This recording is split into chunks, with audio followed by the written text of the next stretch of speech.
Good afternoon, everyone. Before we start, I just wanted to remind you that the project outlines are due at the end of the day today, so do make sure to turn that in.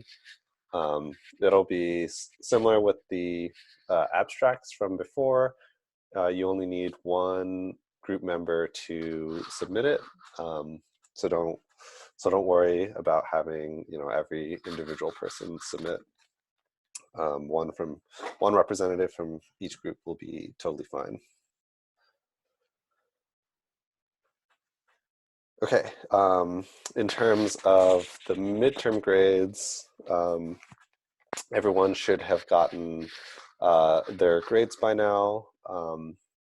If not, you can reach out to us and let us know, but those should be posted along with the solutions.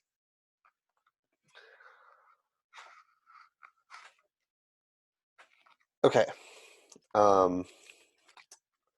proceeding on to the topic of today. There's some questions coming up. Hang on. So, will you also be posting an assignment for the outline on Canvas to submit? Yeah, I actually just did that. So the option to have that submission should be, you should be able to see it now on Canvas as one of the assignments that you can submit.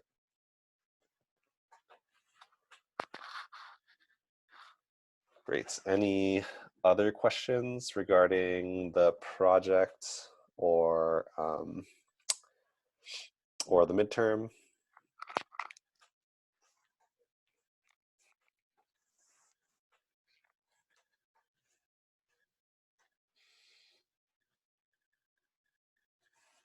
Okay. Nothing's popping up, so I guess we'll proceed. But if you do have questions later, you can feel free to contact either me or Facundo. Yeah, last lecture, I somewhat ran out of time to talk about a couple of the federal level policies, but I'm actually not going to go back and revisit that. Maybe if we do have time at the end of this, or maybe I'll tie it into the final lecture. But otherwise, you can kind of review that material on your own. I think there's enough stuff going on with the state level energy policies that I want to be able to spend some time here to talk about that. And we're actually going to mainly focus on California policy today. Okay. So California, it's a pretty important state when it comes to energy policy and climate change policy, and hopefully you guys will be able to see how California has made a lot of influence in terms of novel types of policies, and how those policies have propagated throughout the rest of the country and even internationally. So I want to sort of kick off with, I think, a lot of the origin of climate change policy. And so, it's kind of interesting. I think most people know Arnold Schwarzenegger, right? He's a pretty famous actor, a lot of movies. But actually, I think probably his greatest legacy is going to be somewhat of a more sort of silent legacy, or maybe something that folks don't appreciate as much, is really how he's led the fight against climate change. And we're going to see how a lot of the policies that are in place today and that have been passed over the last decade directly sort of happen as a result of a particular executive order that he had pursued as governor back in the mid-2000s. Okay, and so when Arnold Schwarzenegger became governor of California, he actually signed this pretty interesting executive order. So this was in June of 2005. And this executive order S305 required a reduction of greenhouse gas emissions. And at the time, and even to this day, it's one of the most sort of original and aggressive policies for reducing carbon emissions. So it was laid out in basically 3 steps or 3 phases where we would have to reduce our emissions levels down to 2000 levels by 2010. And then by 2020, we would have to reduce them down to 1990 levels. And then by 2050, we'd have to reduce 80% below 1990 levels. And so this is sort of backtracking against a lot of the carbon emission increases that have happened over time, and basically requiring the state of California to not only reduce it to previous year's levels, but also reduce by 2050, even go much farther below that. It's like I said, a very ambitious and difficult plan. I would sort of liken it to what is starting to happen at the federal level with the Green New Deal, which is inherently different from this particular executive order. But I would say in spirit is similar, because it is more of a sort of goal-oriented policy rather than a prescriptive thing. It's not saying, okay, we have to do this, and this type of action to get to a specific outcome. It's more of, hey, here's our goals for reduction, and we're going to put that into place. And as a result of that, as we're going to see, there have followed on a lot of policies that are attempting to reach this goal in more specific ways. And I think to a lot of the detractors of the Green New Deal, especially in the more sort of scientific engineering realm, I think it's always good to kind of look back at this particular example where, yeah, it's not so much grounded in specific detailed nuance about the science, but that is a driving force for future policies to do that sort of thing. Okay, and so the order didn't actually have the sort of teeth to cause a regulatory agency to be able to regulate this thing. And so that actually required authority from the legislature, which eventually was granted a year later through AB 32, so an assembly bill.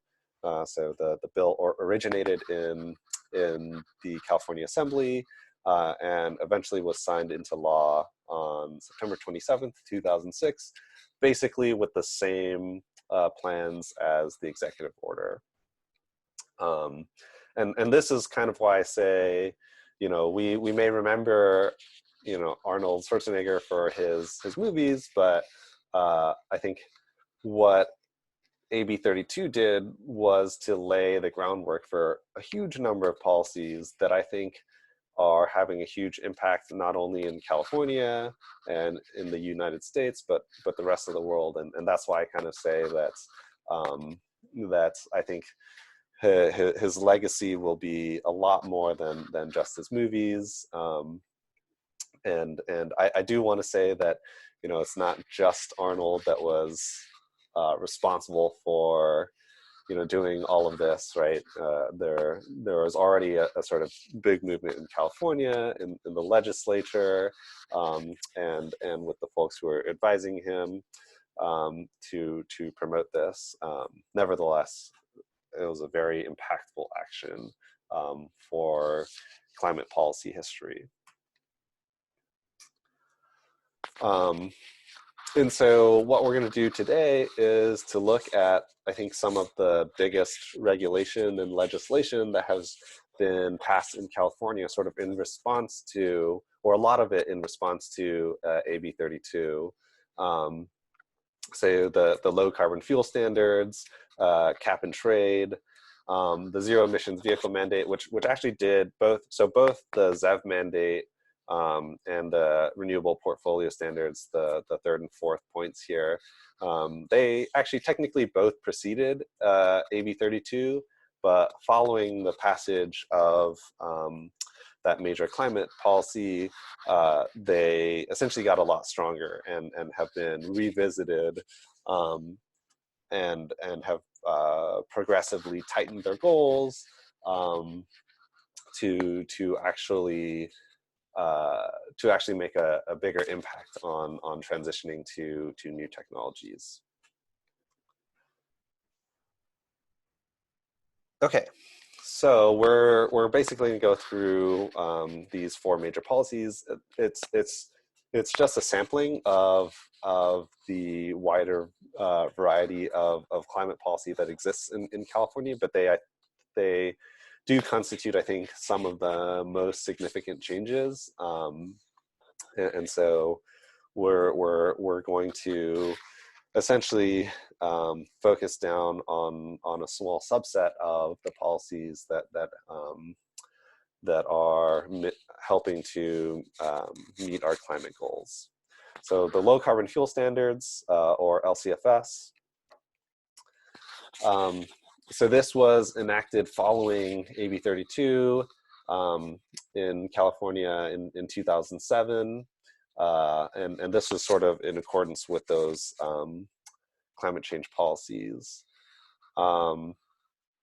There is actually a federal fuel standard called the Renewable Fuel Standard, but it's slightly different. What we would have talked about last lecture in covering the RFS is essentially how it is meant to promote the biofuel industry and really sort of support farmers in the Midwest. And that differs from the low carbon fuel standard, which is really meant to reduce emissions from fuels. And we're not going to go into the nuances of the RFS policy, but what I will say is that LCFS, a lot of the design of the policy is specifically oriented to reduce emissions, and hopefully you'll be able to see that as we discuss this today.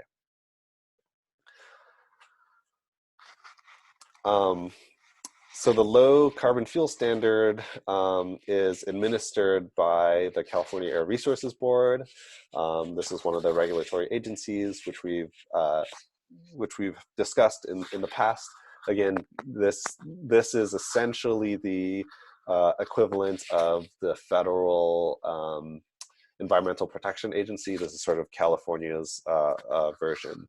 And there is actually an Air and Water Resources Board, but ARB, the Air Resources Board, is, I would say, significantly larger. So essentially, when the executive order was initially passed, prior to putting the regulation in place, they ordered CARB to coordinate with the universities of California, the California Energy Commission, and other state agencies to propose a schedule to meet the 2020 target. So the University of California team was led by professors Daniel Sperling, who is a professor here at UC Davis, and he heads the Institute of Transportation Studies. He's kind of like my big boss. He's still around. One of the more important faculty that has been involved with energy and transportation issues in the state, alongside Professor Alexander Farrell at UC Berkeley.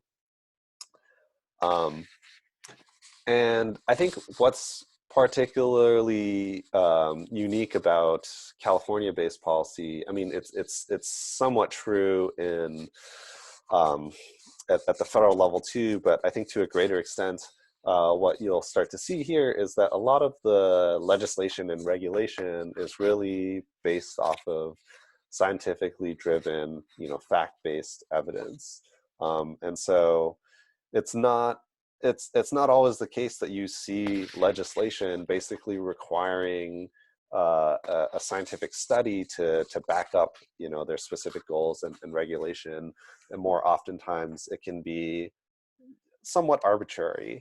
And I think that speaks to the willingness of California's legislature to invest and believe in science-driven policy, which I think is a big plus, particularly in sort of climate change, energy, transportation area, because a lot of it is really nuanced, as we'll see with this case study. So there were a series of studies and research that was carried out in 2007 to help inform the design and ultimately rollout of the LCFS policy. So some of the motivations, right? So we look at the historical forecast of greenhouse gas emissions versus where the ultimate goal was. So back at the time, we were looking at emissions from California, looking something like this, and essentially to meet our 2010 goals, our 2020 goals, and our 2050 goals, we need this sort of trajectory that follows these green dots, as opposed to, if we didn't have the policy, we would expect maybe growth to look like with the gray dots. And so it's a pretty big challenge. One of the things to note is that the aggressiveness of a lot of these policies is fairly drastic, and one of the reasons why we're able to pass such stringent rules is because of the AB 32 goals. And that, yeah, it may seem that some of the LCFS or some of the ZEB mandates are a little bit extreme, but from the perspective of California, it's sort of like, if I'm going to cut down to, if I look at this sort of bar chart here, and I need to cut down to essentially this last 20%, right, by 2050, that's basically saying that even if I got rid of, so if I'm making some kind of transportation policy, even if I made it totally zero carbon and I got rid of this entire sort of blue portion here, you still would only be halfway to your goal, right? And so that provided the impetus to allow for super aggressive policies to be put in place.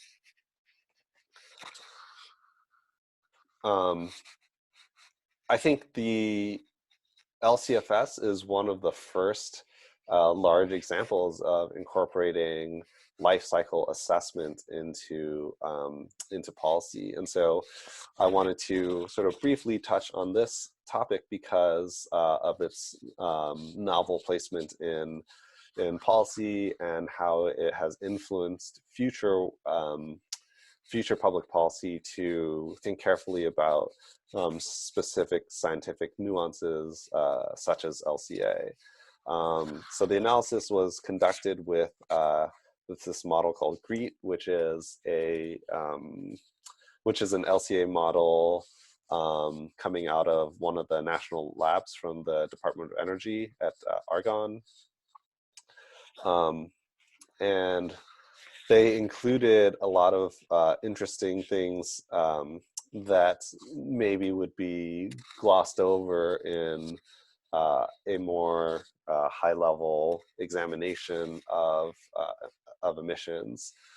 And so this, one of the big ones that I'll focus on is land use change, which we have discussed before. But that became one of the particularly more controversial parts of this legislation. Um, and so what this is, so um, I know I haven't really talked about exactly what LCFS is and how it's structured and everything, but before I get to that, uh, you know, the part that was controversial is that in the LCFS, you're essentially supposed to measure the emissions associated with different fuels, right? And that means you have to measure the emissions associated with different types of fuels. And specifically with biofuels, one of the things that the UC studies looked at was land use change. And this is one of the topics, again, that became very controversial because it's very difficult to measure and prove. And the whole idea here is that, you know, if I do decide to produce biofuels, so if I go from my sort of default, which is in this left panel here, and you're growing a bunch of crops and food, maybe I will have direct land use change, right? So I'm going to grow new cropland for bioenergy, and that's going to result in some direct land use change. And I think folks were fairly on board with doing something like this. But then you also have what's known as indirect land use change. So instead of impacting the land directly, you instead divert cropland in existing food production, and in international markets, they'll actually expand their food production, and this can have pretty serious impacts. And so what they were showing in a lot of this analysis was that, hey, we're gonna displace some of our food production instead of growing additional cropland, and instead we're going to import it from places like Brazil, where you might see deforestation in the Amazon. And in including that, they ended up showing that the emissions associated with biofuels would be a lot higher if you use certain types of crops. And of course, there was a big backlash from the agriculture industry, which wanted to be able to take advantage of some of the credits and show that it was lower emission. And I think part of the controversy is that you can't actually prove that this would happen, right? It's a difficult what we call counterfactual, where it's not as though we could run an experiment and have the policy in place and be able to see the change, right? But that whole side of the rulemaking ended up getting challenged, and so when the rulemaking was finalized in 2009 to begin implementation in 2011, some of these agricultural groups, so the Renewable Fuels Association and Growth Energy, so these are both lobbying groups for ethanol, they filed a lawsuit challenging the constitutionality of LCFS, particularly because of some of that analysis. And so there was an injunction against the implementation. Eventually, the courts ruled in favor of California, and there have since been a couple appeals, all of which were lost. Actually, the most recent just last year. And so, you know, I would say. I would say that a lot of these details you don't need to sort of memorize about LCFS, but I think one of the really interesting takeaways is about how the science-driven aspect of LCFS, you know, led to a really nuanced shaping of the policy and of how the regulation is measuring emissions.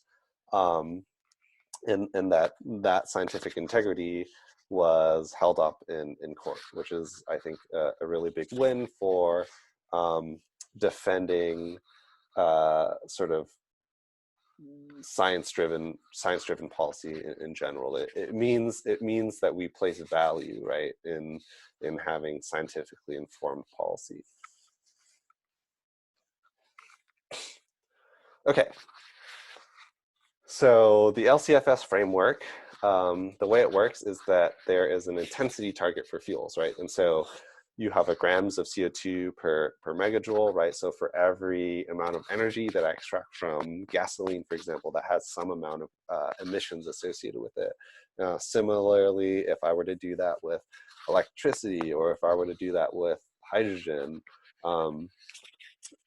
it's a similar to fuel economy intensity targets, except now we're able to go across a range of different fuels. And we include not only the things coming out of the tailpipe, but everything along the sort of full life cycle. By having all of the emissions intensities at a grams of CO2 per megajoule, you have a standardized performance standard. And that provides consistent signals to the industry. It allows us to uniformly tighten the targets over time. And importantly, it's not saying, okay, I need X amount of biofuels and Y amount of electricity and Z amount of hydrogen. We're not picking winners and losers, which I think is something that economists really prefer, because it allows the market and the industry to try and figure out what the most efficient and cost-effective way of reaching the standard is with across a variety of fuels. And so by letting the market decide, in theory, you're going to be able to get the most efficient fuel possible to meet the LCFS targets. The regulation itself is imposed on fuel providers, so refiners, blenders, and importers. And the way this works, anytime a transportation fuel is either imported, refined, or sold, you have essentially what are known as regulated parties. And they have to report information into the LRT, or the LCFS reporting tool. And then credits are either credits or deficits are awarded depending on if you're producing a particular type of fuel, and then they track each of these things. And there is a sort of standard level in which you're allowed to get to, and that level sort of decreases over time. And so suppose you are a regulated party and you're selling gasoline at some emissions intensity. As the standard ratchets up in stringency, it means you're able to your fuel has to lower its emissions on average. And so if you're selling gasoline, you either have to make it cleaner somehow, right? You could blend in ethanol, or you can improve the pathway in which it's obtained, or you have to buy credits from people who are selling, electricity or hydrogen or something cleaner, until you reach the average intensity that's required. Otherwise, you get fined a crazy amount of money.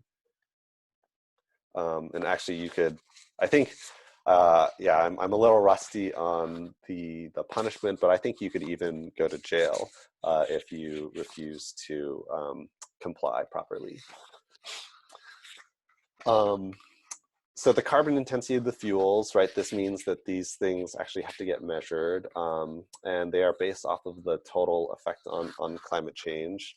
They include a variety of greenhouse gas emissions that all get sort of translated into CO2 equivalents, right? We had talked about this in, I believe, the LCA lecture, where methane, for example, is 30 times more damaging than carbon dioxide. And so they take all of this into account and put it into a CO2 equivalent factor. So that's the CO2e. And this is, there's some nuance here that's going on. They have this EER, which is an adjustment based off of the drivetrain efficiencies. So to talk really quickly about this nuance, this relates back to our earlier lectures where we thought about going from primary fuel to useful energy, and we always go from in a lot of the analysis we were always talking about the useful energy at the end, in other words, like the motion of the vehicle. But because of where the fuels are located, which is oftentimes kind of in the final energy rather than the useful energy, or sorry, in the secondary energy instead of the final energy, then you lose one of the efficiency steps at the end, right? Because gasoline gets combusted, but electricity is already combusted from fuels upstream. So you have slight adjustments in the emissions factors to take into account that you're not doing the final efficiency loss in the vehicle.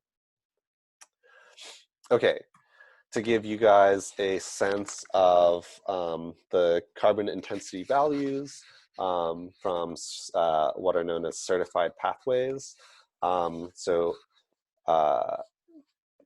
ARB, OB, so this carbob, that is their nomenclature for regular gasoline. Okay, and so once it is EER, this is prior to getting adjusted. So like, or sorry, this is after getting adjusted. So electricity is already quite a bit lower, as well as hydrogen. That takes into account the drivetrain efficiencies that I was just talking about.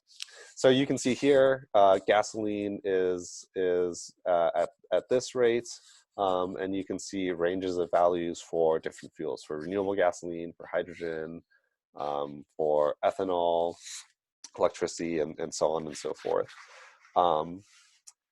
One of the questions you might have is like, hey, why is it that there are so many different values that you could take on? So the way that the regulation works is that LCFS says, okay, we're gonna come up with some default values, and they're likely gonna be sort of on the upper end.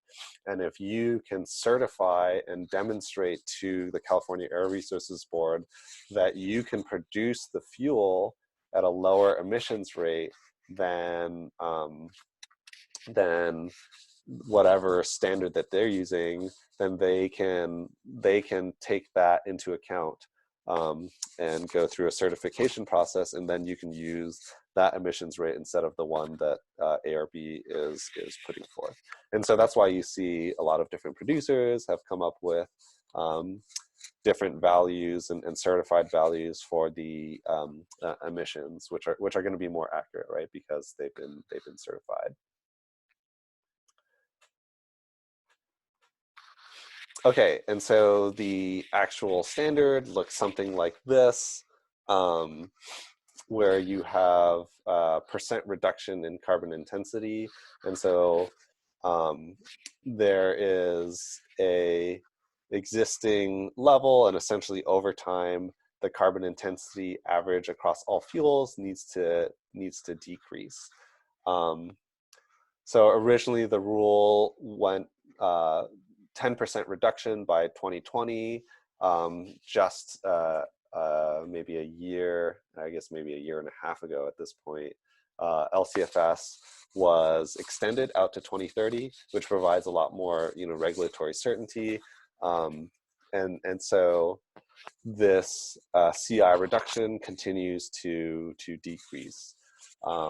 And so the effect of the LCFS, right, is basically producers of fuels are now incentivized and required to, through a market system, to produce lower carbon fuels, and the prices of credits are going to be reflected by the required targets in LCFS, and essentially as we increase the stringency of the carbon intensity targets, the more valuable credit prices become, which creates an economic pressure for producers to essentially make lower carbon fuels.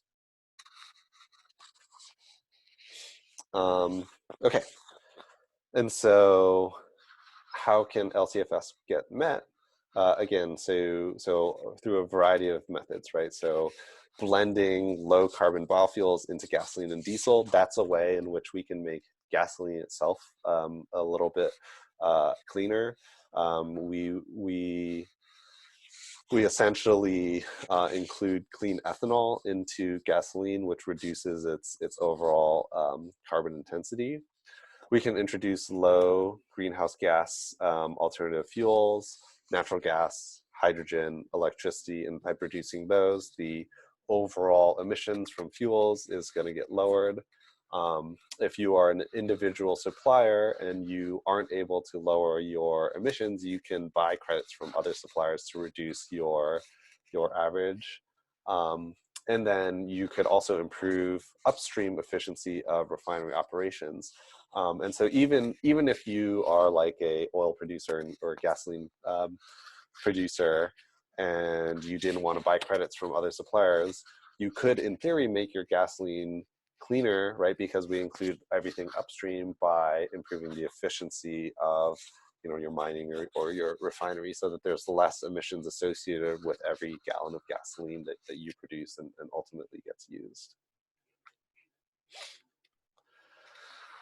Okay, and so again, sort of reiterating on the point that I was making earlier, I think it is a testament to the success of translating scientifically backed policy into regulation.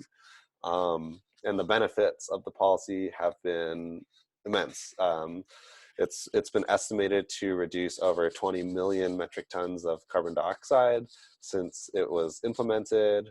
And not only that, from an economic sense, right? So when we think back to the four goals of energy policy, one of which is environment, from the economic goal standpoint, it's also been attributed to hundreds of millions of dollars in productivity and jobs, as well as improvement in air quality, all of which are helping improve the economic success of the policy. Okay. So that sort of wraps up our little case study of LCFS. And next we'll talk about cap and trade. So this is building off our discussion from last lecture about cap and trade, but we'll talk about a real world implementation of this policy. So California itself has a carbon market, a market mechanism through their cap and trade program. Again, the impetus behind this cap and trade was, again, from that original AB 32 policy that I was talking about. So the final rule for cap and trade was passed in 2009, and the program came into effect in 2012. They estimated that cap and trade would account for about 20% of the carbon mitigation necessary for AB 32. And that was, through some analysis and scoping plans, increased to about 30% in 2014. So if we remember how the cap and trade works, right, it's basically saying, okay, I'm going to count up all the emissions across the state in various industries. And I'm going to say, okay, I'm going to put a cap on that total emissions, and that cap is going to decrease over time.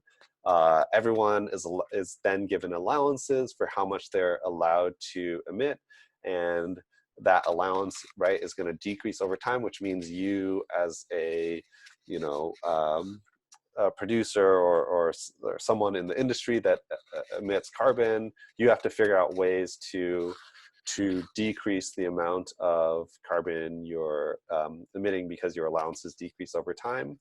And you can either do that by directly decreasing your carbon emissions through whatever means necessary, or you can buy allowances from other people who have lower emissions or have spare allowances to sell.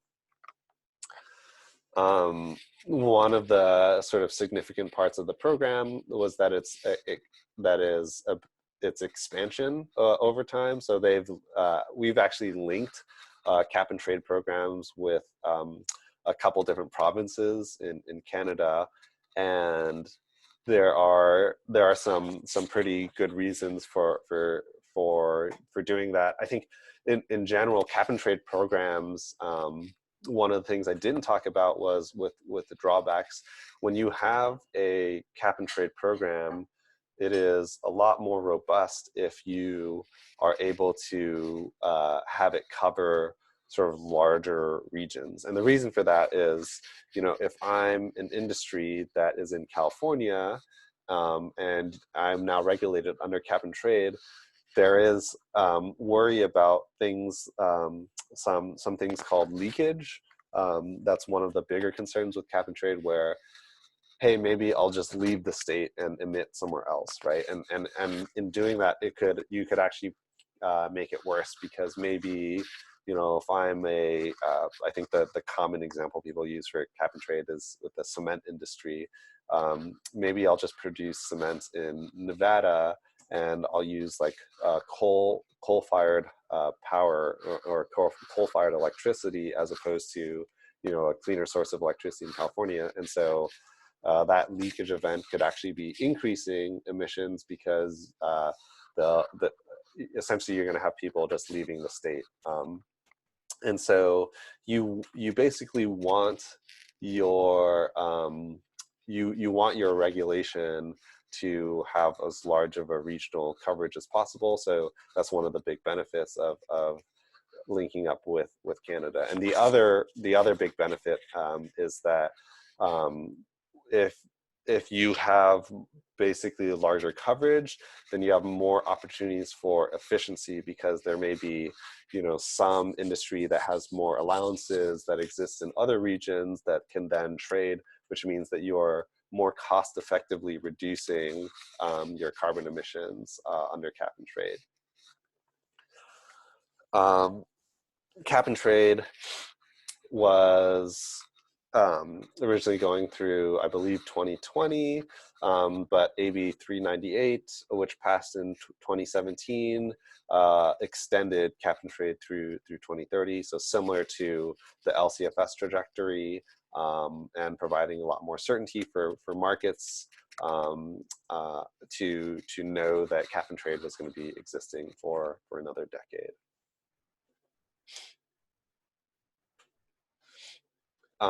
This is the allowance budget. So don't worry about the details about offsets or anything. We're not going to get into that, but this is just to give you a sense of, you know, hey, this is the emissions amount from that's accounted for under cap and trade, and every year the allowance budgets are decreasing. So you can see how our emissions are going to be decreasing as a result of cap and trade to meet our climate targets. Again, this sort of reiterates, I think, what I was trying to say before about AB 32 not necessarily being so detail oriented in figuring out how we get to a particular point for emissions, rather than just setting the goals. And that has then led to future policies such as cap and trade, and provided sort of the goal-based details in order to structure the policy in a certain way so that we can meet our AB 32 targets. So regarding these offsets, you might be wondering what those are. So an offset is simply a credit for a verified emissions reduction from a source outside the cap and trade. So there are a couple things, couple covered entities that are not explicitly included as one of the regulated entities and allowances under cap and trade, but you can use as an emissions reduction. And there is some sort of cap on that. And so those things include things like ozone depleting substances, forestry programs, livestock, methane capture. And so to give you a sense of what this means, it's sort of like if I were an industrial company that is producing some product and I'm emitting carbon, I can offset my carbon rather than start trying to lower my allowance by, like growing trees, for example. And there's a limit to what you can do for that, and how you can count it, and what the accounting looks like for the carbon associated with like growing trees. That's all a fairly complicated process, but just know that the cap and trade does go into some detail about allowing these sorts of offsets to occur.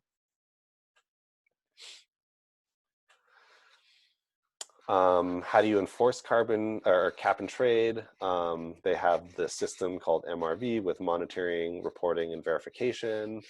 And basically you have to follow this regulation. Otherwise there are some pretty extreme fines and possibly even jail time.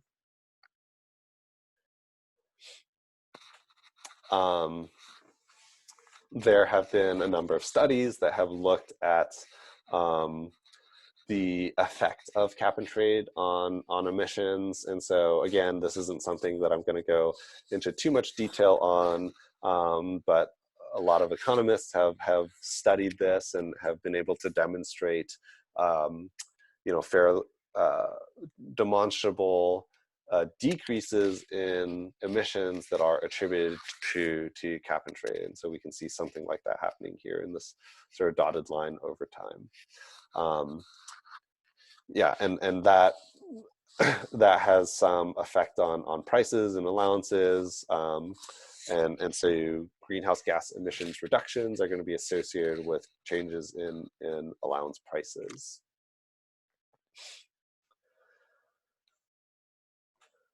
I did want to talk about some criticisms of cap and trade. So this is one of the more particularly difficult subjects to deal with cap and trade. So when we decrease allowances, right, that is based off of some kind of expectation that emissions has some kind of trajectory, and we want to decrease from that. But it's not as though we know what those emissions are until we get to that point.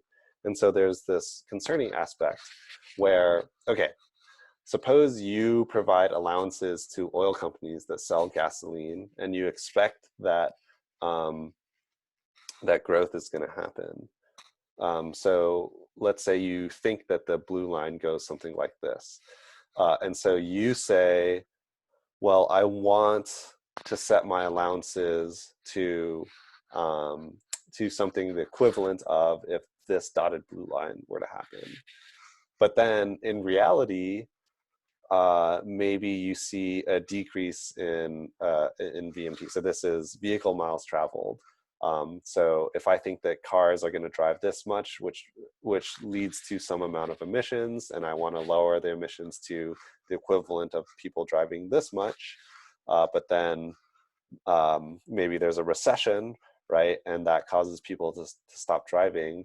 So what does that mean if you are now below your allowances automatically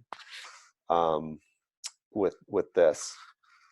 It actually means that you've now provided a windfall for oil companies because now they're under their allowances, right? And now they can sell their allowances to, you know, other industries. And so you've essentially, by miscalibrating the expectation for what emissions are going to be in the future, you have now basically subsidized the oil companies.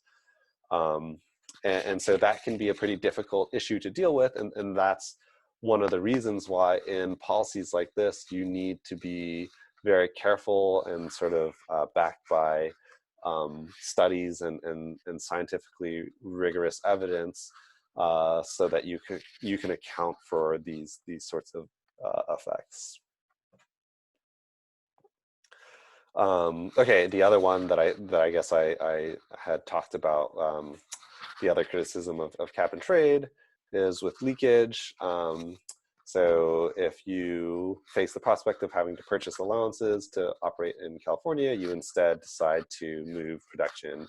The net emissions are not reduced, even though it's going to look like that in California, because they're just not being accounted for, because we only are able to account for in-state emissions. So that's another sort of potential worry that you're going to have here. Nevertheless, you know, despite some of these criticisms and drawbacks of the policy, you know, I would say that cap and trade, you know, alongside LCFS, they're all sort of directionally trying to do the right thing, right? We are trying to reduce our emissions, and I think that having these policies in place is going to be a lot better than not having them at all. Okay, and so that wraps up our discussion about cap and trade, and we are right about the halfway point. So why don't we take a quick break to digest, and let's come back in 5 minutes. And in the meantime, I can take questions if there are any questions or concerns regarding either the lecture material or with the project.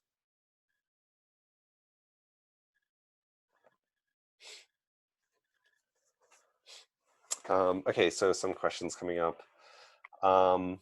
Yeah, so yeah, this is a good question. If I included something learned from lecture in the outline, how would we recommend citing it? Yeah, so I am talking about these policies which are related to some of your guys' projects, and so it's totally fine to cite the material here. I think you can just say like, oh, we got this from, you know, lecture, you know, 15 or lecture 14 or whatnot, and that would be fine to cite it like that.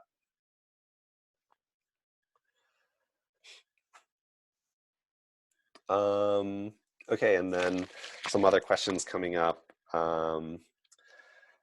If the unit is emissions, there's no way to measure the impact on water due to land use change. Yeah, so basically all the stuff that I've been talking about is mainly focused on greenhouse gas emissions impacts, not ecological impacts. And so water use definitely is a pretty important topic, but it's not something that we're sort of covering here. I will say that it's not as though it's not an issue that is thought about in the legislature and by regulators. There's definitely lots of policies regarding water use that are in many cases closely linked with energy-based policies. I personally am not like as familiar with a lot of those policies, and so it's a little bit more difficult for me to speak off the cuff about them. But I do know that it's something that is definitely well considered in California policy. So just because the stuff that I'm talking about doesn't cover like water use doesn't mean that it's not something that's taken seriously by our legislators and regulators. In the second question, what do you mean by negative EER adjusted CI values? Yeah, that's a really good point. I I didn't explicitly talk about these guys. So these ones are examples, I bet, where they're doing some kind of carbon sequestration. And so a lot of biofuels have talked about doing this. And so when you do the production process, if you sequester some of the carbon in combustion, then you are actually net negative because you are sucking in carbon uh, to grow your plants from the atmosphere, and then instead of emitting it, you are sequestering it, and so everything that's getting drawn in actually is a negative value, and you end up getting way more credits that way.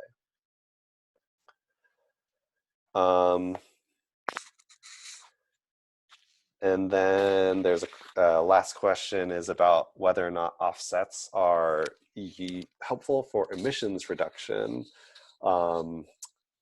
Yeah, that's actually a really somewhat controversial subject. People do argue that the way in which offsets are measured can be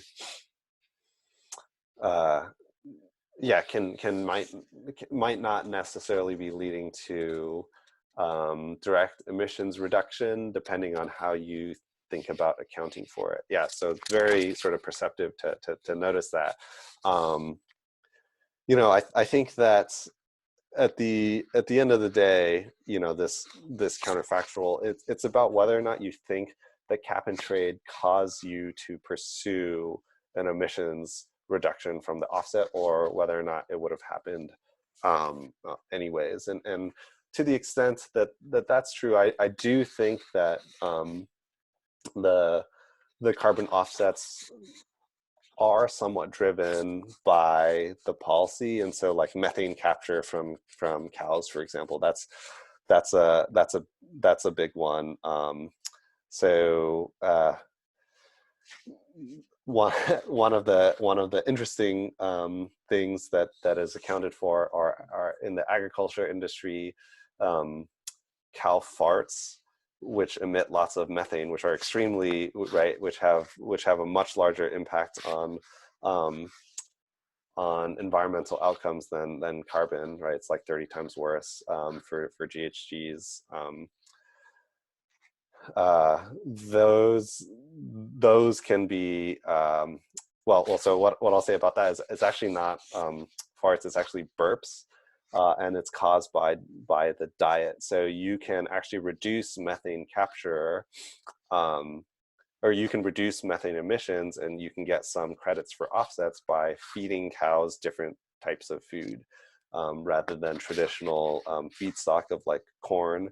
If you feed them, I believe the one that they use is some kind of like kelp based like kelp based diet. It'll prevent the cows from emitting methane, and that gets you a bunch of credits. And it's unlikely that, you know, farmers would have pursued this if it weren't for the policy. On the other hand, there's a question of like, how long are you going to let them take advantage of the credits? You know, is this in perpetuity? If as long as they feed it, they always get the credits, which are worth tons and tons of money, maybe, and that's where you get into some of the controversy. But I think in general, that the offsets are helpful because they are inducing industry to pursue certain types of behavior which do lead to carbon emissions reductions, such as changing the diets for cows, as sort of ridiculous as it sounds. Okay, more questions kind of coming in about the project. Looking at the example final reports, I'm curious about how many pages you'd like us to write. Yeah, so I generally don't set page limits or anything like that. And so it's kind of hard for me to speak to that. And again, I do know that it's different and more difficult to have effective group work, especially because we're doing online. And so that having been said, I, I'm going to say that we don't need to necessarily follow the page length of the examples, because I recognize that we're in kind of a different situation and everything. But I don't want them to be kind of like, I would prefer them not to be, you know, just short, sort of put together in the last night type of thing.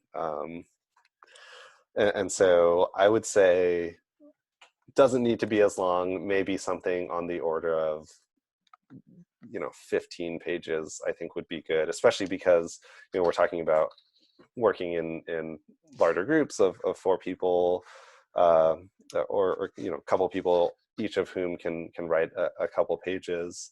So yeah, I'm gonna roughly say, like, my expectation going into this is maybe expecting reports to be around sort of 15 pages, but again, I'm not going to be a huge stickler for length as opposed to quality. So if you need to put more material into the paper, it can be longer than 15 pages. That's not a problem. If it's shorter than that, but the material is good, I'm not going to hold it against you either. But that's kind of my rough gauge for length of the paper. Yeah, and so there's a question. So I think there is one group that only has 3 people. Will the page requirement still be 15? Yeah, I definitely do take into account uh, the difference in effort required if you have different number of group members. So I don't know if I'm going to say, like, hey, you only need to do 12 pages, right? But the fact that it's shorter if you have fewer group members, or longer if you have more group members, I will be really cognizant of that. And so that's, again, don't stress out so much about the page requirement. Think about what you need. Think more about the requirements that I'm sort of specifying from the outline, and filling that out. And if you've met sort of the general goals, and you've said what you've had to say, I'll be more than happy with that report. Should we follow the structure of the examples listed on Canvas? Yeah, so I think the examples provided are generally decent examples for structure and content. And so I think it would make a lot of sense to do that, but you're definitely not required to. I know that this is new to me too, so I haven't developed like a super coherent rubric and outline for everyone. And so to that end, I am going to try and be flexible and accommodating. And so given the examples, which do provide some guidance, I think following that structure will be generally safe. But again, if you want to take it a different direction, that's totally fine as well.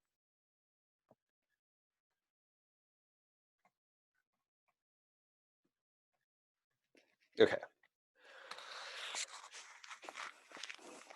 So sorry, I was still talking a lot during your break, but we've had sort of an extended break time, so let's continue on unless there are other questions.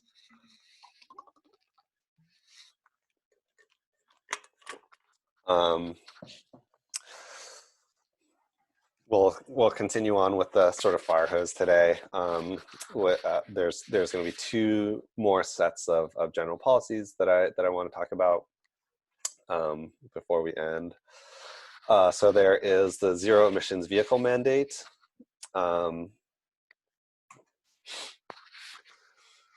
Also known as ZEV.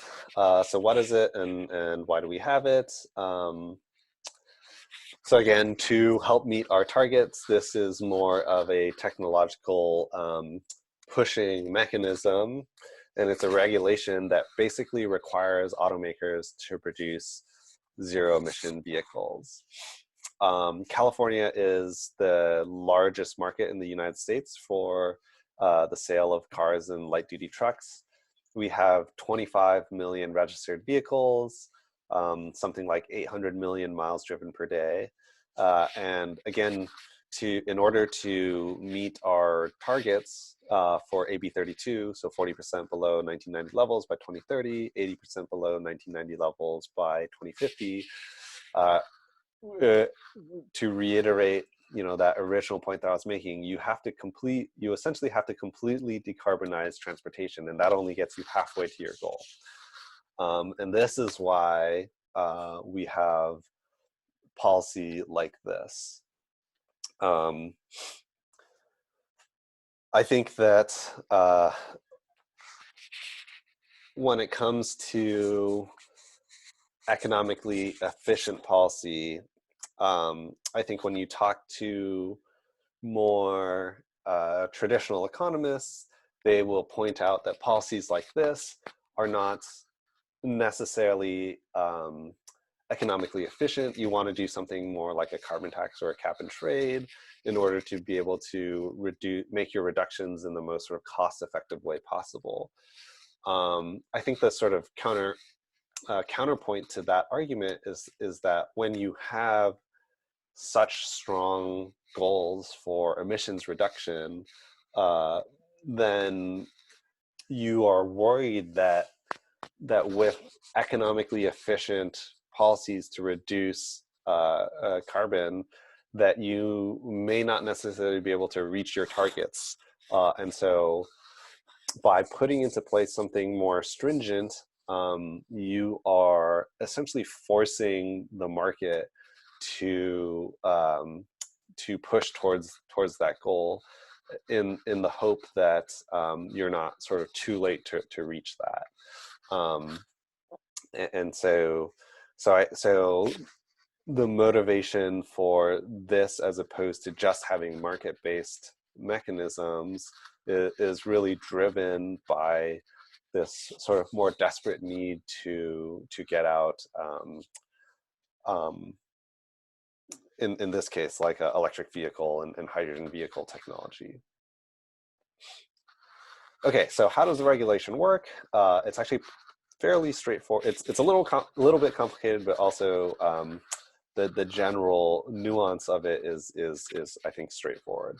So there's a credit percent requirement based off average annual sales. So what does that mean? Say I'm an automaker and I sell a certain number of cars. If I sell like 100,000 cars and the credit requirement is like 5%, that means that I have to generate enough credits to meet that sort of 5% thing. So I would need to generate 5,000 credits. It's not as straightforward as just saying, hey, if you make 100,000 vehicles, or if you sell 100,000 vehicles in California, you have to sell 5,000 of them being electric vehicles. The reason why it's a credit-based thing instead of a sort of volume-based like vehicle requirement is because the credits provide more flexibility for different types of electric vehicles. There was a worry that, hey, if you sell 100,000 cars, then I now require you to build 5,000 electric vehicles, that you're just going to build like 5,000 golf carts that basically don't really contribute to anything. And so what the ZEV credit allows for is that it awards credits based off of like the range of the vehicle. And so I now am not only able to accommodate to prevent you from just producing a bunch of golf carts, it also incentivizes you to be able to produce vehicles that have larger batteries, longer ranges, and so on and so forth. And then so the spending rules are based on the type of vehicle that earn the credit. So the regulation doesn't apply to everyone. You have to sell a minimum number of vehicles within the state. These numbers have changed over the years, but I think the current one is you get classified as a small volume, intermediate volume, and large volume if you sell less than 4,500, between 4,500 and 20,000, and then more than 20,000 per year, sort of respectively for each of those. What do the credit requirements look like? These are the most recent ones. This sort of went down all the way further, starting, I guess the most recent instantiation for the what I would call like a generation of the mandate was in 2012. Yes, it has been updated since then. They have like a 2017, 2018 update. But I think a lot of the teeth for ZEV kind of came into place starting in 2012. ZEV has actually been around since 1990, but none of those requirements really meant anything. They got kind of pushed back year after year. And I think, again, one of the driving forces for ARB deciding to actually make it like a real regulation, quote unquote real regulation, was post AB 32. Again, this is one of the regulations that sort of bolstered that larger climate change goal. Okay, and so starting in 2018, there's a 4.5% going up to 2025, which is at 22%. And we are actually exceeding these targets slightly. And so we are on track so far to be able to meet this specific credit percentage goal. Talking a little bit about the nuances of the policy, and this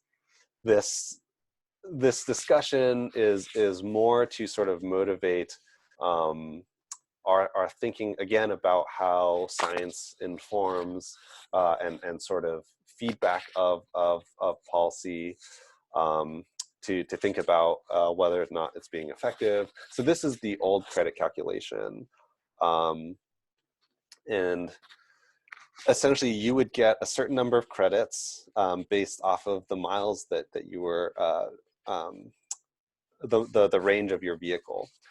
And so if you produced a 100-mile vehicle, for example, then you would get 3 credits. If you produced a 200-mile vehicle, you would get 5 credits, and so on and so forth. And so they have this sort of stepwise credit award pattern. And so I think the original point of creating this is so that you can differentiate and incentivize vehicles of different sizes. And so I would basically award, I could get more than almost double the credits, right, for a single vehicle if I approximately doubled the range. But I think the structure of this led to some interesting behavior, and what you end up seeing was that if I think about it, I can produce a 100-mile vehicle or a 150-mile vehicle, but I wouldn't be incentivized to produce a 150-mile vehicle, right?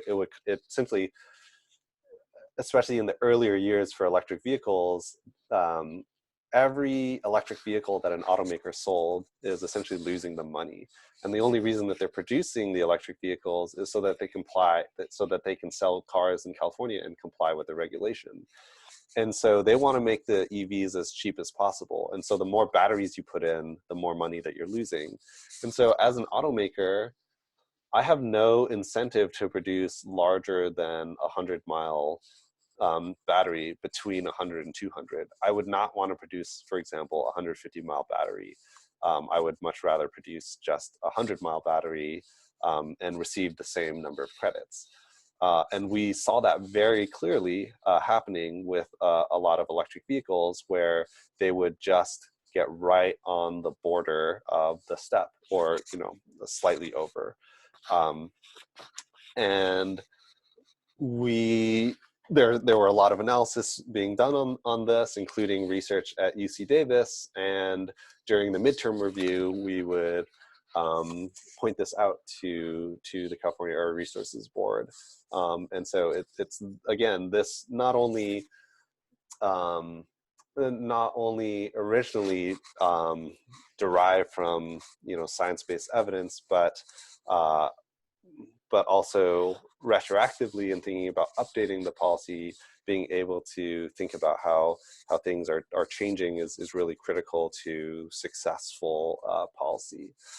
And so that credit calculation actually ended up getting changed because a lot of the feedback that happened. And so it changed from this stepwise thing into this linear scale. And so now you do have some incentives, and sort of following that process, I think now you do see a lot of vehicles sort of across different ranges of miles, rather than sort of all clumped together at a single at a single sort of mileage range. Another nuance to talk about with the zero emission vehicles is the Section 177 states. So I talked about this before, and I believe in the previous lecture, when the Clean Air Act was first passed in the United States, California already had theirs. And so any regulation that was motivated or sort of allowed to take place because of the Clean Air Act would also apply to a bunch of other states that said they would follow that. And so there are these other states called Section 177 states, and the reason why they're called Section 177 because it was that whole portion of other states complying with California's rules is under Section 177 of the Clean Air Act. And so the zero emissions vehicle mandate is part of that, is one of the underlying policies that requires, the waiver from the EPA, and that is followed by other states. And so these other states include the ones listed here. And so all of these states actually have to follow the ZEV mandate rules as well. And so any automakers that are selling in New York, New Jersey, Maine, Maryland, they basically also have to sell some percent of electric vehicles. And so there are some travel provisions for these states. And what that means is that manufacturers can actually count vehicle sales in California in their states. And so if I were to be required to sell 100 electric vehicles in California and 10 electric vehicles in New York, I could sell 110 vehicles in California and have those 10 extra ones be counted towards New York, so that as long as the total number is being accounted for, then it's okay. There are some nuances with how the credits can travel, like it's scaled to the population differences between the states and so on and so forth. But that was one of the ways in which states that were less ready to deploy electric vehicles could actually count on sales in California to meet those requirements. And that actually, the travel provisions actually expired in 2018. And so since then, states have now been required to follow the ZEV rules individually, and they're not able to count sales in other states towards those counts. Credit use, so excess credits could be banked, and they can also be traded and sold to other parties. And so that can be really valuable. So think of a particular company in California that sells electric vehicles. You could actually make quite a lot of money by selling credits. Okay, and so obviously I'm talking about Tesla, right? And so they have 100% of their vehicles being sold as electric, and so they have a ton of excess credits that can be applied that they don't really need, but that other automakers do need, and they can sell those credits. So actually there was a grad student here at Davis who was doing research on this and looking at the value of the credits, and what we were finding is that credits on the market, especially in the early 2010s, were being sold on the order of $3,000 to $4,000 per credit. Okay, and so if I jump back over here to this credit calculation, a 300-mile battery electric vehicle, so like a Tesla, would be worth maybe 7 credits. And so if I'm selling credits at $3,000 a pop, that means that for every vehicle that I sell, for every Tesla Model S that I sell, I am making about 20,000 extra dollars. And actually, that's one of the ways that actually we were calculating based off of the revenues and costs and the profit margins for Tesla in the early 2010s. And these credits were actually what were keeping Tesla in the green, is because at the price that they were selling them at and the cost of production, the credits are the things that are making or breaking that sort of business. And so, without the ZEV mandate, who knows where we would be at today with electric vehicle sales. I think most experts agree that the development and adoption of electric vehicle technology over the last decade really would have looked completely different without this regulation in place.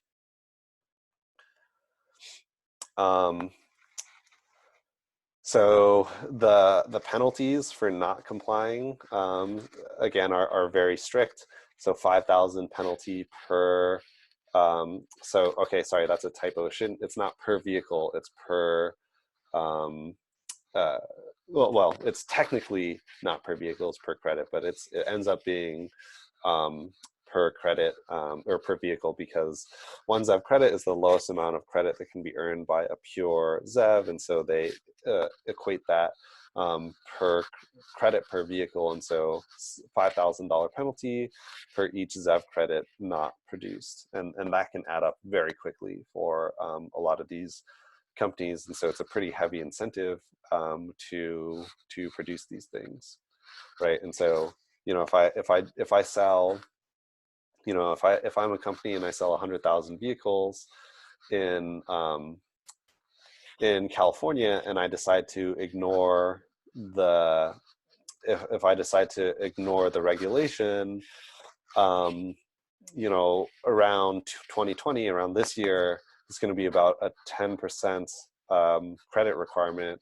So 10% of 100,000 would be 10,000 credits. So 10,000 times 10,000 credits times $5,000 penalty. You're talking on the order of millions of dollars. Okay. Question. Are you saying the credit to emit? No. Okay. Sorry. So I realize this can be confusing, because actually every regulation and legislation I've talked about so far, we've talked about credits, but credits are different for every one of these policies. And so the credits in reference to the ZEV mandate, a credit is basically a requirement to produce an electric vehicle. Whereas both in cap and trade and in LCFS, those credits both are more directly related to emissions. So these credits are basically like, as an automaker, I sell some number of vehicles, and based off that number, I am now required to obtain a certain number of credits. And I obtain those credits by selling electric vehicles or hydrogen vehicles. And if I don't sell enough of those, if I don't make enough credits, then I get charged a penalty for every credit that I didn't obtain. So hopefully that clears up that confusion. Yeah, I totally understand. We're kind of jumping through a lot of policies, and so the details of which can get mixed up a little bit. Just know that when we're talking about credits, there are different credit systems for every policy. Okay, and so that has led to a really rapid increase in electric vehicle sales. Um, and so both in the US and in California, again, I think that most folks would agree that one of the largest driving forces behind these sales that you see here are because of the ZEV mandate. And California is responsible for maybe half of all the electric vehicles being sold in the United States, and I think a majority of the rest of those sales are occurring in states that have a ZEV mandate, and that speaks to the power of the policy, right? And so this question of like one of the ways in which we can try and get at, or one of the ways we can try and measure um, sales of electric vehicles being attributable to the policy is like it's you could look in states that don't have the policy and you can compare that against states that do have the policy, and the difference is black and white, right? It's the ZEV mandate has led to much higher sales in the states that have the policy compared to those that don't.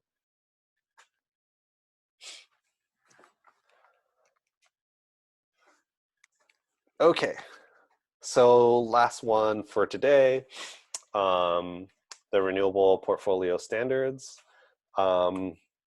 These are also called renewable electricity standards, and this is a regulatory requirement. It's not unique to California, and in fact, there are a couple other states in the country that came out with RPS before California. But the rules basically require increased production of energy from renewable energy sources. And the way it works is basically electricity supply companies have to produce a certain fraction of electricity from renewables. And so renewables, in this case, we count as wind, solar, biomass, and geothermal. It typically does not include hydropower. And that's because we consider hydropower to already somewhat be saturated. And so it really cares about the development of these newer technology sources. RPS is one of the policies that existed prior to AB 32, and yet at the same time is one of the largest drivers for us to be able to meet our climate goals. And so following AB 32, there have been a number of sort of bills that have accelerated RPS or increased the stringency such that we are able to meet our climate goals. I think in general, electricity is a little bit easier to deal with than transportation. You have to fight a little bit less against consumer behavior because, at the end of the day, let's be honest, most people don't care where the electricity comes from, or not necessarily don't care, but like there's a disconnect between you making a decision to kind of buy like an electric vehicle or something versus sort of just paying your electricity bill, right? And so generally the decision to get cleaner technology for electricity is out of the hands of the consumer, which is again one of the reasons why it's a little bit easier to do. But RPS at the end of the day is almost analogous to the ZEV mandate, right? Whereas ZEV is decarbonizing transportation, RPS is decarbonizing electricity. So I really do think you can kind of think of them as analogs. They operate really differently. The mechanism with which they, enforce things and the way they measure things is totally different between the two policies. But at the end of the day, they are both trying to promote new technology being adopted into our transportation and energy sectors. So RPS was first established in 2002 through SB 1078, and it said basically 20% of all electricity must be renewable by 2017. And just to be clear, this isn't talking about installed capacity. This is talking about the actual generation. So when I say electricity production, what I mean, right, is not the capacity or the size of my wind turbine or my solar farm. It's the actual amount of electricity that it produces. So that inherently takes into account the efficiency and the capacity factor of the solar.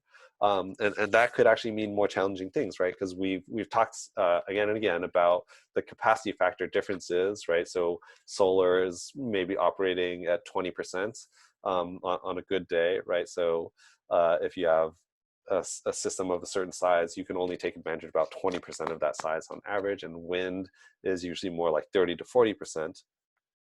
And so what that means is if I retire like a nuclear plant that operates at 95% capacity, I would need to install, 3 to 4 times that amount of capacity for renewables to get the same amount of electricity. So do keep that in mind, that, that these percent amounts are talking about actual electricity produced, not the capacity. So the original one was 20% by 2017, but in 2006, we were moving so quickly towards that goal that we actually said, okay, I bet we can meet that by 2010. And so that got accelerated, the timeline for meeting that. SB2 was signed in April of 2011, and that increased our or it added an additional target from our 2010 goal to get up to 33% by 2020. We have actually since, we've definitely surpassed that goal. And as a result, I think as I lay out some of these other RPS goals, so one of the really big ones, or two big goals that were passed over the last decade, SB 350 and SB 100, where we're saying 50% of electricity must be renewable by 2030, and then up to 60%. That all happened because we were able to exceed the trajectory for renewable energy development. And so instead of sort of sitting back and, I guess, patting themselves on the back, the legislature said, okay, we're going to just increase the targets. SB 100 also had a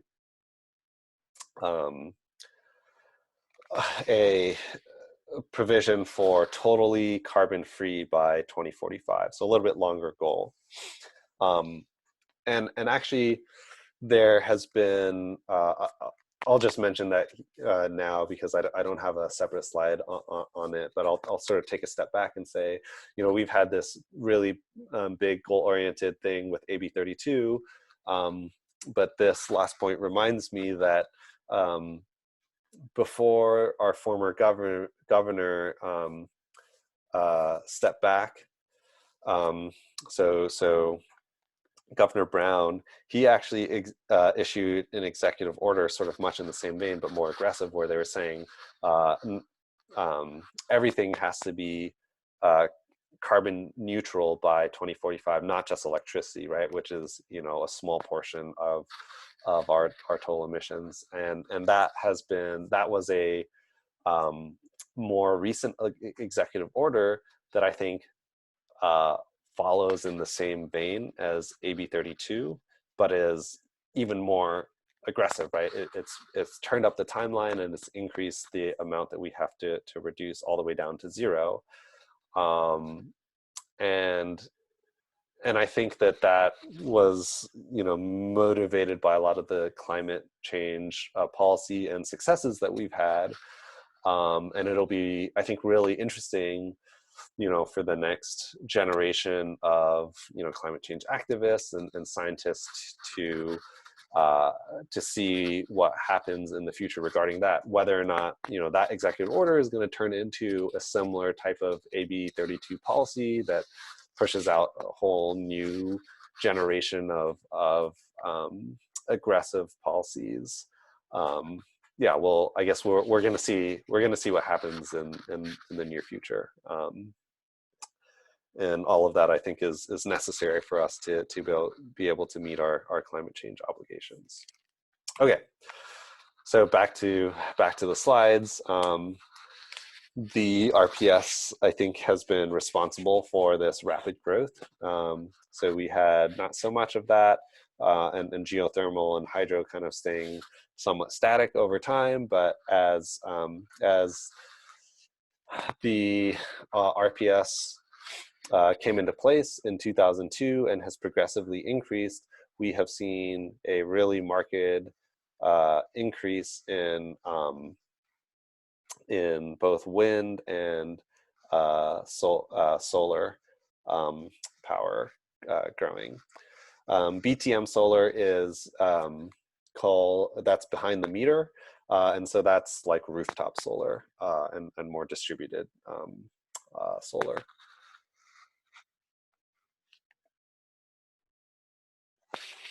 The regulation has led to a huge proliferation in a wide array of different sorts of renewable generation facilities. So this is kind of just a little map that shows the larger utility-sized scale generation facilities for wind, solar photovoltaic, solar thermal, and geothermal. There's some small site hydro included in this, and those ones are actually eligible for renewable generation under RPS, but generally some of the larger ones are not eligible, as I was saying before. RPS targets have, again, have so far been successfully met, and as a result, California has been on track to exceed its targets, and therefore has been pushing legislation to increase those goals successively. Okay, and so I think it's worth sort of discussing a couple of the interesting challenges for RPS. Procurement information. I think that as we move towards more disaggregated sources, it'll get harder and harder to measure for compliance. And so, it's a lot easier to keep track of, 3 or 4 utilities that are installing larger generation assets. But once you are splitting out into more local utilities and CCAs and having to track all sorts of rooftop solar installations, it's just going to get more and more difficult. And so that's, I think, one of the challenges that have been growing over time for this policy. Addressing decommissioned technologies. RPS has been around for a couple decades now, and that means that systems for renewable energies have been reaching their overall lifetime. And so soon, I think, as some of these sources get retired, there's going to be a lot of interesting waste issues to consider. Meeting long-term contracts, this one is a little bit more complex, but this is sort of thinking about how, if I require renewable sources to be producing more and more electricity, how am I going to accommodate the fact that, a natural gas plant has like a long-term contract to sell electricity? How is that going to play into the ability of RPS to actually integrate some of the electricity that they're producing, especially as you get to higher volumes? That's going to become a bigger and bigger challenge. And then renewables integration and curtailment. We've talked about this topic, but again, as you have higher and higher levels of penetration, you're getting into these interesting challenges with like the duck curve, with ramping, with intermittency, and there's going to be a lot more operational issues on the grid as RPS pushes wind and solar more and more to produce the majority of the electricity for the state. We're going to have to deal with these grid issues. Yeah, but nonetheless, again, RPS is it definitely has its share of challenges alongside all of the other policies, which have their own sort of unique sets of challenges. But I think it's done a great job at really pushing forward electrification or cleaning the electricity sector in California. Okay, and so that sort of covers the 4 case studies of policies in California, and hopefully you guys can see how the relation between understanding a lot of the technology and now sort of moving on to the step about how we're sort of really promoting a lot of that stuff through policy, how the role of policy has really been a big benefit for the development of these new energy technologies and for meeting our climate change goals in general.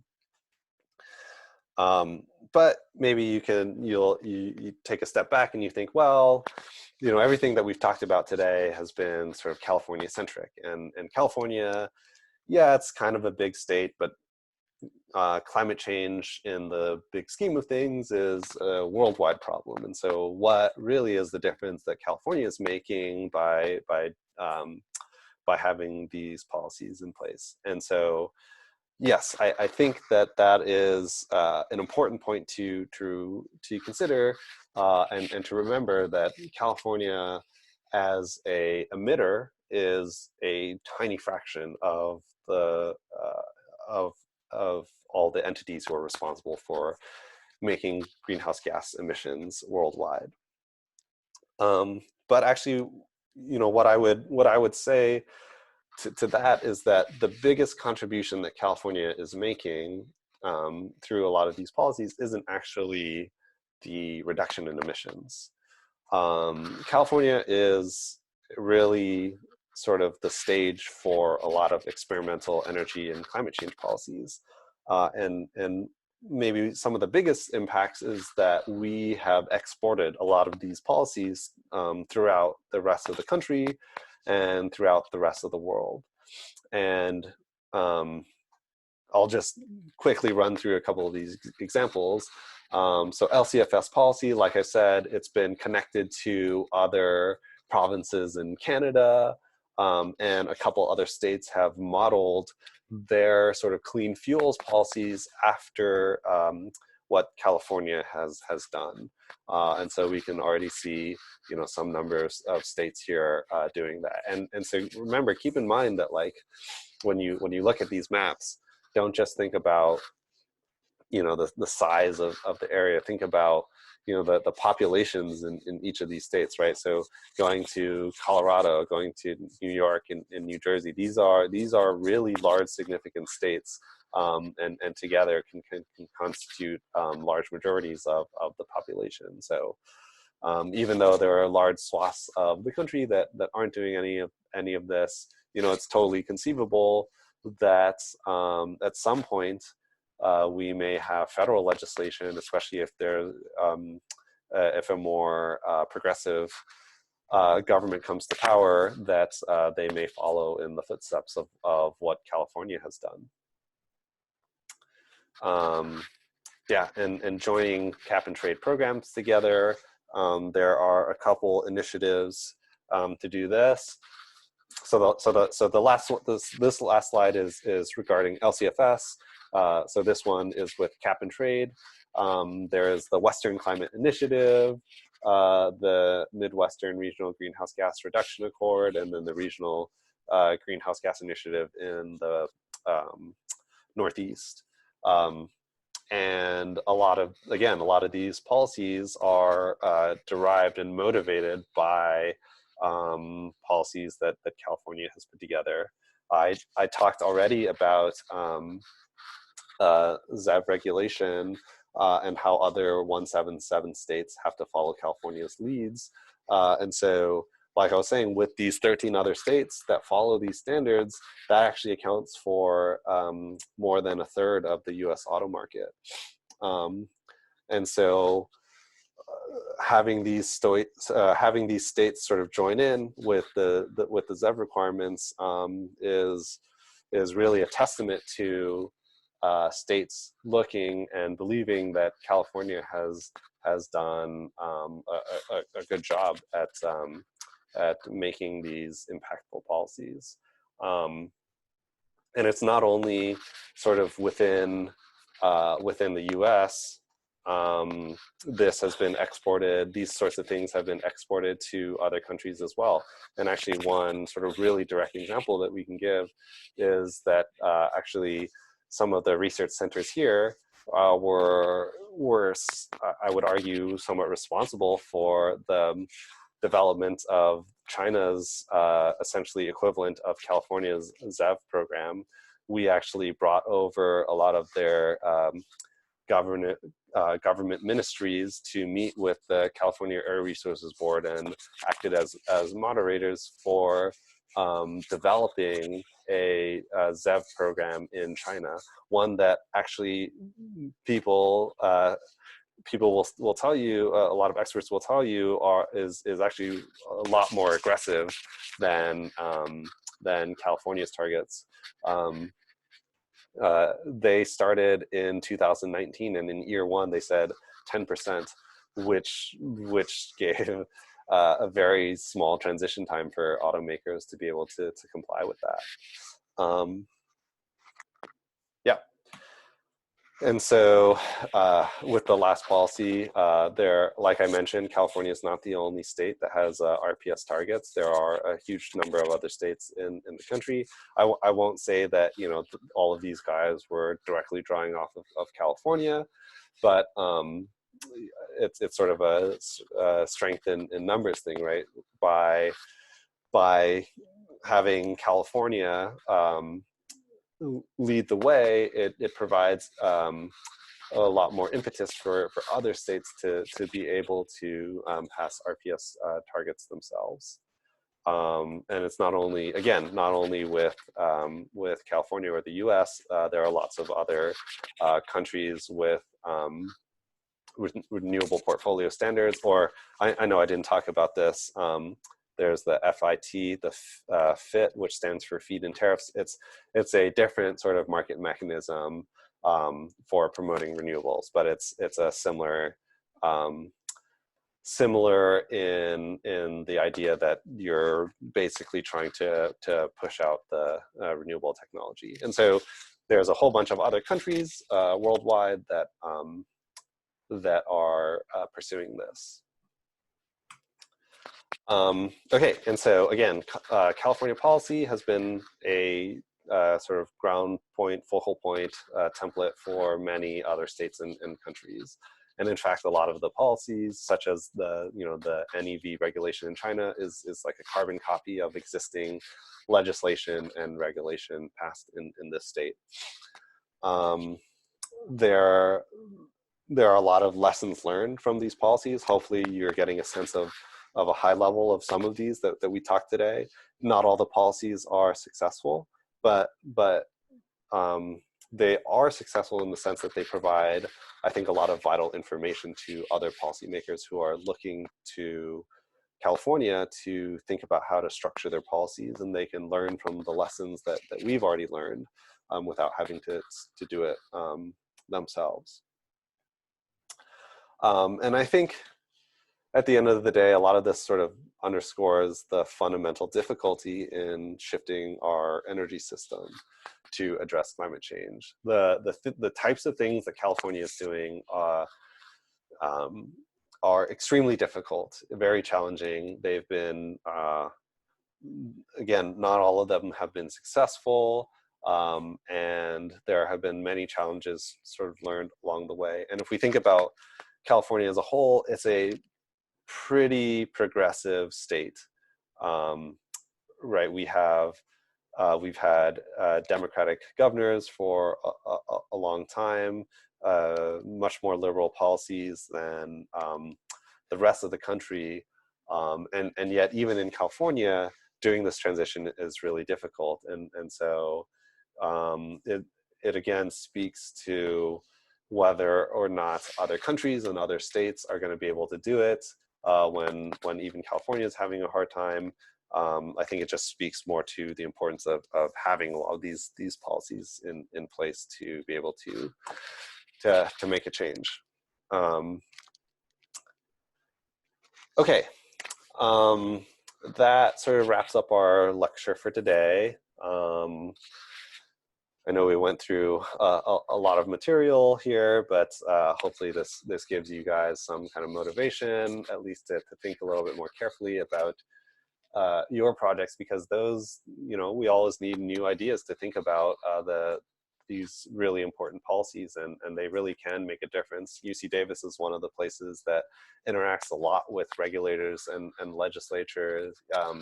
We're fortunate to be so close, and so we have made lots of contributions for regulatory policy and legislative policy. And so if any of you guys come up with good ideas, you really can make a difference. Okay. So the last thing that I'm going to say before we end lecture is more sort of logistical.